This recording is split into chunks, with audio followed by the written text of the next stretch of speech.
The grand crystal palace of the empire sparkled under the light of 3 moons, its towers reaching toward the star-filled sky. Inside, Queen May stood before her mirror, her crystalline form catching and scattering light in ways that made her advisors look away in discomfort. Unlike the perfectly symmetrical patterns that marked other members of her species, May's crystalline body held swirling, chaotic designs. Where others had straight, geometric lines running through their transparent forms, she had waves and curves that bent light in unexpected ways. By her people's standards, she was considered hideously deformed. "Your Majesty," Royal Advisor Tom spoke softly, keeping his eyes fixed on the floor. His own crystal form showed perfect hexagonal patterns, the mark of proper breeding among their kind. "The delegation from the Blue Star Kingdom has declined your offer of alliance." May didn't turn around. She had expected this response. It was the same answer she had received 12 times in the past year. Did they at least have the courage to state their true reason this time? Tom shifted uncomfortably, his crystal edges catching the light. "They cited incompatibility of royal bloodlines, Your Majesty." "You mean they don't want their perfect geometric patterns corrupted by my chaos?" May said, her voice carrying no anger, only tired acceptance. She had heard every possible polite excuse by now. The economic reports on her desk told the real story. The Crystal Empire needed allies. Their mining operations were failing, their trade routes were under pressure from rival empires, and their technology was falling behind. A royal marriage alliance would have solved everything, if only she had been born normal. "Perhaps we could try the Diamond Collective next," Tom suggested hopefully. "They're more progressive in their thinking." May turned away from the mirror, her movement creating a cascade of rainbow reflections across the chamber walls. Some of her younger servants actually found these light shows beautiful, but they would never dare say so openly. Such thoughts went against thousands of years of crystal culture. "The Diamond Collective rejected my sister's marriage proposal last month," May said. "And she has perfect symmetry. They won't even consider me." She moved to her window, looking out over the capital city. Millions of her people lived in the crystalline structures below, each one a perfect example of what she was not. "Then we must find another way," Tom said, his loyalty obvious in his voice. He had served her family for decades, and despite her appearance, he had never shown her anything but respect. "The Empire needs a miracle," May finished for him. "Or at least a queen who doesn't look like a crack in a window." A young messenger burst into the room, his crystal form vibrating with excitement. "Your Majesty, news from the Galactic Council." May turned, trying not to notice how the messenger's eyes widened at her appearance before quickly looking down. "Speak." "A new species has joined the council," the messenger announced. "They call themselves humans. Their ambassador requests permission to establish diplomatic relations with the Crystal Empire." Tom's perfect patterns flickered with interest. "Humans. I've heard strange things about them. They're supposed to be different. Made of soft matter instead of crystal." "Soft matter?" May asked, her interest genuinely piqued. In all her studies of galactic species, she had never heard of such a thing. "How do they maintain their form?" "Nobody knows," the messenger said. "But they've already established successful trade relations with 3 other empires. They have advanced technology and seem eager to expand their influence." May walked to her throne, her irregular patterns creating dancing lights across the floor. For the first time in months, she felt a spark of hope. A new species might mean new opportunities. Perhaps these humans would see things differently than the crystal-based life forms that dominated this sector of space. "Send word to the Galactic Council," she commanded. "The Crystal Empire welcomes their ambassador. Prepare the diplomatic quarters for their arrival." As her servants rushed to obey, May looked once more at her reflection in the palace walls. Perhaps, just perhaps, these humans would be the miracle her empire needed. She had no way of knowing just how right she was. The royal landing platform buzzed with nervous activity as the human ship descended from the purple sky. Queen May stood with her royal guard, their perfect crystal forms making her irregular patterns seem even more obvious in comparison. She had chosen to face this meeting directly, despite her advisors suggesting she send representatives instead. The ship was unlike anything they had seen before. Smooth metal instead of crystal, curved instead of angular. As it landed, steam hissed from its sides, making several crystal guards step back in alarm. The ship's door opened with a soft whoosh, and Ambassador Jack Stone stepped out. The crystal people stared in fascination at his strange, soft matter form. He wore what he called a suit, dark blue fabric that contrasted with his pale skin. His brown hair moved slightly in the wind, a sight that made several guards whisper in confusion. But it was his eyes that caught May's attention. When he looked at her, he didn't flinch or look away. Instead, he smiled broadly. "Your Majesty," Jack said, bowing deeply. "On behalf of Earth and humanity, I thank you for this welcome." His translator device converted his words perfectly into the crystal language. May waited for the moment his translator would show him her true form, for his smile to fade like all others did. The devices didn't just translate words, they helped different species see each other clearly. Jack's smile grew even wider. "I must say, Your Majesty, I've seen many extraordinary things since becoming Earth's ambassador, but never have I seen such remarkable light patterns. The way your form creates those rainbow cascades is absolutely fascinating." A shocked murmur ran through the assembled crystal nobles. Tom, standing at May's side, actually forgot protocol and turned to stare at the human in surprise. "You find my patterns fascinating?" May asked carefully. "Sure, there must be some translation error." "Absolutely." Jack stepped closer, his eyes following the swirling designs in her crystal form with genuine interest. "On Earth, we have something called aurora borealis, lights in the sky that dance in patterns. Your form reminds me of that natural wonder. We humans travel thousands of miles just to see such displays." The nobles were now openly whispering among themselves. No one had ever compared their queen to something beautiful before. "Perhaps," May said, regaining her composure, "we should continue this discussion inside." "The trading agreements." "Of course, Your Majesty," Jack replied, falling into step beside her as they walked toward the palace. He seemed completely unaware of how his behavior violated normal protocol. No one walked beside the queen. They walked behind her, where they didn't have to look at her patterns. Inside the meeting chamber, Jack continued to surprise everyone. He asked intelligent questions about crystal culture, showed genuine interest in their history, and most shockingly, kept looking directly at May while speaking to her. "Your palace architecture is remarkable," he said during a break in trade discussions. "The way it works with your natural forms to create light and color, it's like living art." "Most find it rather chaotic," May said carefully. "Chaos can be beautiful," Jack replied simply. "On Earth, we have a saying, 'Beauty is in the eye of the beholder.' It means that what one person finds beautiful, another might not, and that's perfectly fine. Beauty isn't about following rules. It's about what moves your heart." Tom dropped his data crystal, creating a sharp clinking sound in the sudden silence.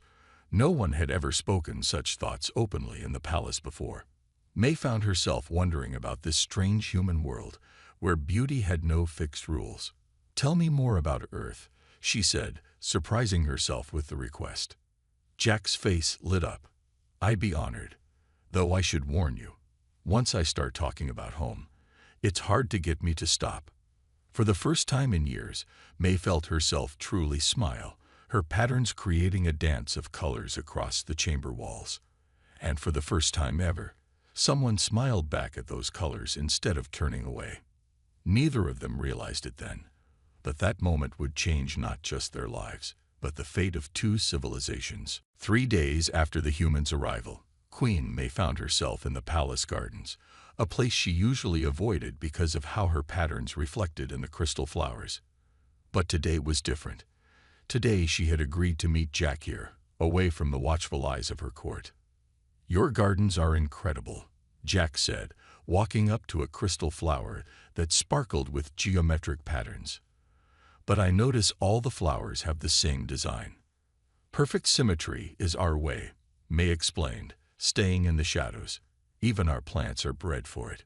Jack turned to her, that now familiar direct gaze making her feel both uncomfortable and strangely seen. Then where did your patterns come from?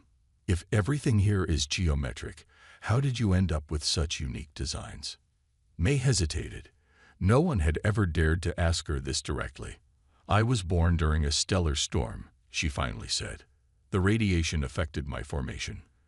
The doctors tried to correct it, but they couldn't make you geometric, Jack finished. He pulled something from his pocket, a small device that projected images into the air. May I show you something from Earth? May nodded, curious despite herself. The air filled with images, Earth's oceans with their chaotic waves, clouds swirling in unpredictable patterns, rivers cutting irregular paths through landscapes, trees with branches spreading in all directions. On Earth, Jack explained, perfect geometry is rare in nature. We find beauty in chaos, in randomness, in the unexpected. He changed the image to show a human crowd. Look at us. No two humans look exactly alike. We come in different colors, shapes, sizes. We celebrate these differences. But how do you know what is beautiful if you have no standard? May asked, moving closer to see better. Her patterns cast dancing lights across the projected images. Beauty isn't about knowing, Jack said softly. It's about feeling. When I see your patterns, I feel like I'm watching a dance of light. It moves me. That's beauty. May's patterns flickered with emotion. You really mean that, don't you? I do. Jack changed the image again, showing the Human Art Museum. Look at these paintings. Some are realistic, some abstract. Some people love one style, others prefer different ones. And that's okay. For the next hour, Jack showed her more of Earth's art and nature. May found herself moving fully into the light, her patterns creating new effects in the projected images. For the first time in her life, she didn't try to hide them. Would you like to see some human music? Jack asked. We have songs about beauty in imperfection. Before May could answer, Tom appeared in the garden entrance. Your Majesty, the noble council requests an emergency meeting. They're concerned about the amount of time you're spending with the human ambassador. May straightened, her royal training taking over. Tell them I will be there shortly. As Tom left, Jack switched off his projector. I apologize if I've caused problems. No, May said firmly. You've shown me something important. My whole life, I thought I was broken because I didn't match our standard of beauty. But maybe the standard is what's broken. Would you like to learn more about Earth's views on beauty? Jack asked. Not just art and nature, but how we came to accept and celebrate differences. May looked at the geometric garden around them, then at her own swirling patterns reflected in a nearby crystal wall. For the first time, she didn't immediately look away from her reflection. Yes, she said, I would like that very much. As she walked to meet her council, May's patterns swirled with new confidence. Let them whisper about her spending time with the human.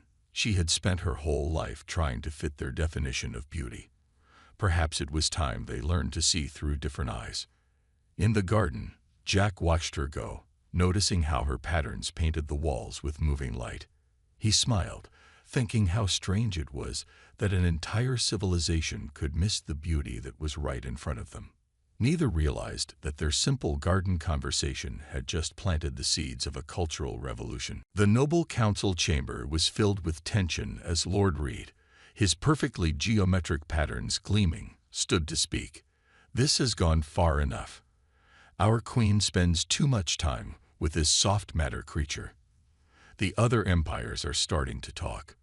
Queen May sat on her crystal throne, watching the angry faces before her.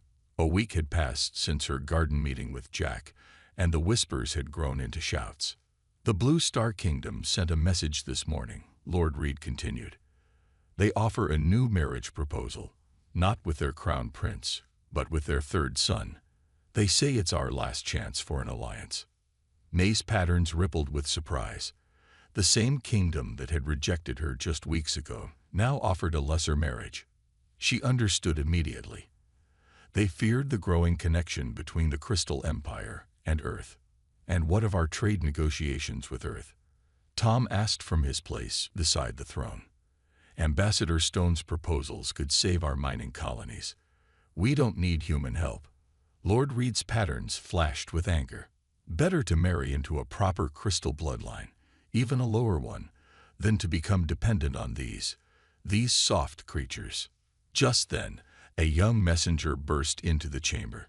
Your Majesty, ships from the Starblade Empire have been spotted near our outer colonies. The room erupted in chaos. The Starblade Empire was their oldest enemy, always looking for signs of weakness. If they attacked now when the Crystal Empire was at its weakest. Where is Ambassador Stone? May asked, her voice cutting through the noise. In the communication chamber, Your Majesty. He's speaking with his government. May swept out of the council chamber, her swirling patterns leaving trails of light in her wake. She found Jack ending his call, his face unusually serious. The Starblade Empire contacted Earth, he said without preamble. They threaten trade sanctions if we ally with your empire. May's patterns dimmed. And what did your government say? They want me to be careful. To maybe slow down the negotiations. Jack ran a hand through his hair, a human gesture of frustration she had come to recognize. They're worried about starting a galactic incident. I understand, May said quietly. Perhaps Lord Reed is right. Perhaps we should accept the Blue Star Kingdom's offer. No, Jack's forceful response surprised them both. Sorry, that was unprofessional. But May, Your Majesty, you can't marry someone just because they're finally willing to settle for you. You deserve better than that. Do I? May moved to the crystal wall, watching her chaotic patterns reflect. My empire needs this alliance. My people are suffering. If I must sacrifice my happiness. There's another way, Jack said. Earth doesn't just want trade. We want real allies. Partners who can help us understand this galaxy. The Starblade Empire threatens sanctions. Let them. Earth has survived worse. You would risk your position for my empire. For your empire. And for you. Jack stepped closer. In the past week, I've seen how you care for your people. How you listen to everyone, even those who can't look at you. You're not just beautiful in appearance. May, you're beautiful in here. He tapped his chest. Before May could respond, Tom rushed in. Your Majesty, the Noble Council is voting to accept the Blue Star Kingdom's proposal without your consent. They say it's for the good of the Empire. May's patterns flashed with an anger she had never shown before. They dare. May, Jack said softly. Whatever you decide, know that Earth stands with you. I stand with you. She looked at him, this strange soft matter being who had shown her a new way to see herself. Then she looked at Tom, who had served her family faithfully through generations. Gather the council, she commanded. All of them. And broadcast it to the city. It's time our people saw their queen stand up for herself. As she swept toward the council chamber, her patterns swirled with purpose. For too long, she had let others define her worth. For too long, she had accepted their judgment. No more. Behind her, Jack smiled. The revolution he had glimpsed in their garden conversation was about to begin. The great hall of the Crystal Palace was packed. Every noble, every advisor, and through the broadcast crystals, every citizen in the capital could see their queen as she entered. For once, May didn't try to hide her patterns. She let them flash and swirl, painting the walls with light. Lord Reeves stood at the center of the Noble Council. Your Majesty, we have voted. The alliance with the Blue Star Kingdom is our only hope. Their third prince awaits your answer. Before I respond, May said, her voice clear and strong. I wish to hear from Earth's ambassador. Jack stepped forward. Some nobles whispered at his presence in this sacred chamber, but they fell silent as he began to speak. For centuries, he said, the Crystal Empire has followed one idea of beauty: perfect geometry, straight lines, exact symmetry. He walked to the center of the room. But let me tell you what I see when I look at your queen. The nobles shifted uncomfortably. No one had ever dared to directly discuss the queen's appearance in public. I see the aurora dancing in Earth's sky, Jack continued. I see ocean waves catching sunlight. I see the infinite patterns of our universe, which is never perfectly geometric, yet always perfectly beautiful. Pretty words, Lord Reed interrupted, but they don't change the fact that our empire needs a proper alliance. Proper? Jack's voice grew stronger.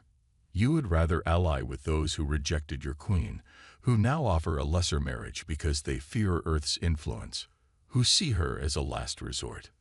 The chamber erupted in shocked murmurs. No one had stated the truth so boldly before. I see a queen, Jack went on, who puts her empire before herself, who listens to those who won't look at her, who carries the weight of your judgment without complaint. He turned to face May directly. I see the most beautiful being I've ever encountered, inside and out. May's patterns swirled with emotion, casting rainbow lights across the entire chamber. This is outrageous. Lord Reed shouted. You dare to speak of our queen this way? You, a soft matter creature who can't possibly understand our ways. I understand more than you think, Jack replied calmly. Then, to everyone's shock, he walked up the steps to the throne. Protocol stated that no one should stand so close to the queen, but he didn't stop. Queen May of the Crystal Empire, he said formally, Earth offers you not just an alliance, but a true partnership. Your empire's strength and wisdom, combined with Earth's resources and innovation. Not a marriage of convenience, but one of mutual respect. And, he paused, then added softly, and love. The chamber exploded in chaos. Nobles were shouting, guards were moving forward, but May raised her hand, and silence fell. Are you proposing what I think you are proposing, Ambassador Stone? She asked, her patterns creating a light show that made the entire chamber glow. I am, Jack said, smiling that direct smile that had first caught her attention. I, Jack Stone, ask for your hand in marriage, not despite your patterns, but because of them, because they show your true self, unique, beautiful, and unafraid to be different. Lord Reed stepped forward. This is impossible. No queen has ever married outside our species. The bloodline, May interrupted, standing, has followed your rules of beauty for too long. She turned to her people through the broadcast crystals. Look at me, really look. I am your queen. I am not perfect by our standards, but perhaps our standards are what need to change. She turned to Jack. Earth offers us more than trade. They offer us a new way of seeing, a new way of thinking. Her pattern swirled around them both. And yes, a new way of loving. Standing before her entire empire, May reached out and took Jack's hand. I accept your proposal, Ambassador Stone. Let our union show that true beauty knows no bounds, and true alliances come from the heart. The chamber was absolutely silent for a moment. Then, from somewhere in the crowd, a young crystal being began to glow with irregular patterns. Then another, and another. The revolution had begun. The week after Queen May accepted Jack's proposal, the Crystal Empire changed more than it had in 1,000 years. The palace halls buzzed with endless activity as news spread across the galaxy. Young crystal people began deliberately altering their patterns.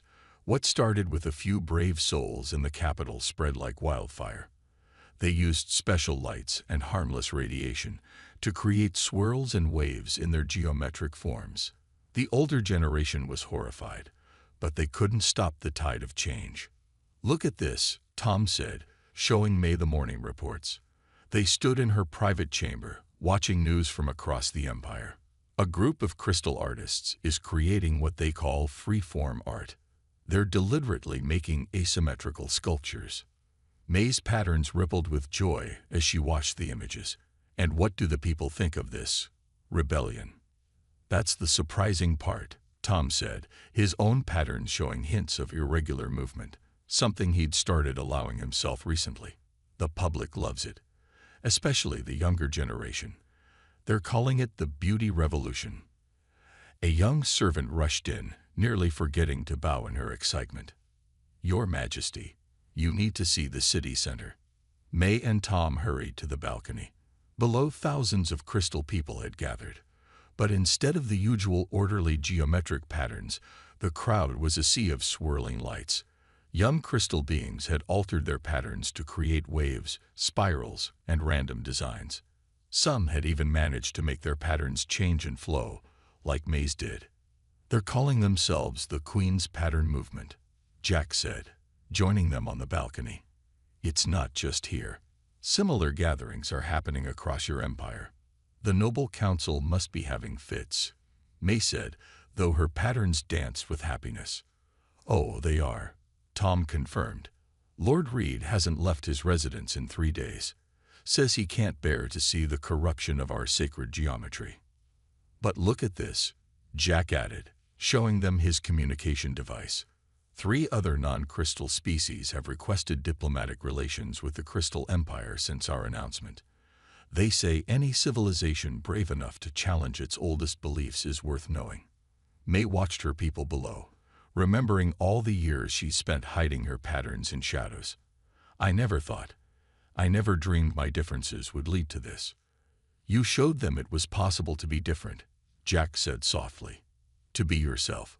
A group of crystal children in the square below had started a game, trying to make their patterns match May's swirling designs. Their laughter rang up to the balcony. There's more, Tom said, checking his reports. The mining colonies report a 30% increase in production. Apparently, when workers stopped forcing themselves to maintain perfect geometry while working, they could move more efficiently. And the Starblade Empire? May asked, thinking of their threats. Jack grinned. Withdrew their trade sanctions against Earth. Apparently, they don't want to risk opposing what they're calling the most interesting cultural movement in recent galactic history. May's patterns created a dance of colors across the balcony. And the Blue Star Kingdom sent a very polite note withdrawing their marriage proposal, Tom said with obvious satisfaction. Though I hear their young prince was seen trying to create irregular patterns in his private chambers. The crowd below began to sing an old crystal song, but with a new twist. They were deliberately making their patterns clash and swirl, creating a light show unlike anything in their history. Beautiful, Jack whispered, watching May's patterns join the display. Yes, she agreed, but she wasn't looking at the crowd. She was looking at him, this soft matter being who had taught her people to see beauty in difference. Change isn't always easy, is it? The best kinds of change never are, he replied. But look what happens when someone is brave enough to be themselves. Below them, the revolution continued to spread, one pattern at a time. The Crystal Empire would never be the same. And that, May thought as she watched her people celebrate their newfound freedom, was the most beautiful thing of all. The day of the royal wedding dawned with all 3 moons still visible in the purple sky. The Crystal Palace had been transformed. Instead of the traditional geometric patterns, the decorations celebrated both order and chaos. Perfect crystal shapes mixed with swirling, dancing lights. Queen May stood in her chamber, watching her reflection. Her patterns moved freely now, creating waves of light that would have scandalized the court just months ago. Today, they were the height of fashion. Your Majesty, Tom entered, his own patterns showing subtle waves, the new mark of a progressive crystal person. The Earth delegation has arrived. And you should see the crowd outside. May moved to her window. The streets were packed with crystal people, their patterns a riot of colors and shades. Many had decorated themselves with swirling designs that matched her own. Mixed among them were hundreds of humans who had traveled from Earth to witness this historic union. They're calling it the wedding of 2 worlds, Tom said, smiling. The nobles who oppose you are now claiming they supported this alliance all along. Even Lord Reed, May asked, amused. He arrived this morning wearing slightly asymmetrical patterns. Claims it was an accident, of course. The ceremony itself broke every tradition the Crystal Empire had ever known. Instead of the formal, geometric procession, May walked through a corridor where crystal people and humans stood together. The humans wore clothes that sparkled and reflected light, while the crystal people displayed their newly individualistic patterns proudly. Jack waited at the end of the aisle, wearing a suit embedded with crystal shards that caught and reflected May's patterns. When she reached him, their lights danced together, creating new patterns neither species had seen before. The ancient crystal marriage rites were combined with human traditions. When Jack spoke of Earth's custom of wedding rings, the crystal minister suggested they exchange light patterns instead. Jack received a small crystal emd that would let him reflect light like his new people, while May's patterns shifted to include a small, perfect geometric heart, a reminder of where she came from. In all my years as minister, the old crystal being said, his own patterns showing surprising waves, I never thought I would join two such different beings. But looking at you now, I see that difference itself can be the greatest harmony. When they were pronounced married, the entire palace lit up with thousands of unique patterns. The humans gasped in wonder, and the crystal people cheered. Another break from tradition that no one seemed to mind anymore. At the celebration feast, crystal dishes served human food, and human dishes held crystal nutrients. The two species couldn't eat each other's food, but they shared everything else: stories, laughter, and dreams for the future. Look there, Jack pointed out to May. A young crystal child was teaching a human child how to use a light crystal to make patterns, while the human child showed the crystal child how to dance. Neither seemed to notice or care about their differences. The next generation won't even remember why we thought this was impossible, May said, her patterns swirling happily. The Crystal Empire changed forever that day. Within a year, their economy had grown stronger than ever. The mix of human innovation and crystal technology created new industries. Crystal art, once rigidly geometric, became famous across the galaxy for its unique beauty. Young crystal beings grew up knowing they could be whatever shape they wanted to be. As the celebration continued into the night, May and Jack stood on their balcony, watching the three moons rise. "Do you remember," Jack asked, "when you thought your patterns made you ugly?" May's swirling lights danced with his crystal embed, creating new patterns that reflected across the city.